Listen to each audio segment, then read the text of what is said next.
រឿងឥន្ទ្រីនិងត្បូងគ្រីស្តាល់ព្រឹកមួយលើភ្នំខ្ពស់ពន្លឺថ្ងៃបានលេចឡើងយ៉ាងស្រស់ស្អាតឥន្ទ្រីមួយក្បាលបានឈរលើចុងថ្មដកដង្ហើមយ៉ាងមុតមាំនៅកណ្ដាលព្រៃមានត្បូងគ្រីស្តាល់ដូចជាអំណោយពីមនុស្សអស្ចារ្យណាមួយឥន្ទ្រីហើរយឺតឆ្ពោះទៅរកត្បូងគាត់មានអារម្មណ៍ដូចជាកំពុងប្រទះអំណាចមួយដ៏ធំបំផុតភ្លាមគ្រឿងត្បូងគ្រីស្តាល់ប្រែទៅជាវិញ្ញាណពណ៌ចម្រុះ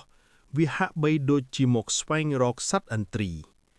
ពេលពន្លឺរីករាលដាលភ្នំទាំងមូលភ្លឺចាំងសត្វគ្រប់ប្រភេទក៏ឈរមើលដោយភ្ញាក់ផ្អើលវិញ្ញាណបានផ្ញើពន្លឺចូលក្នុងស្លាបរបស់ឥន្ទ្រីបង្កើតជាពណ៌ដ៏ស្រស់ស្អាតដូចជាកញ្ចក់ឥន្ទ្រីហោះឡើងយ៉ាងរហ័សខ្លួនវាឆ្លុះបញ្ចាំងពន្លឺពណ៌ទាំង7ពណ៌ពីក្រោយស្អាតដូចក្តីសុបិនវិញ្ញាណបានលើងទៅលើមេឃទម្លាក់ពន្លឺមួយចុងក្រោយសម្រាប់ឥន្ទ្រីដែលឈរមើលដោយក្តីមោទនភាព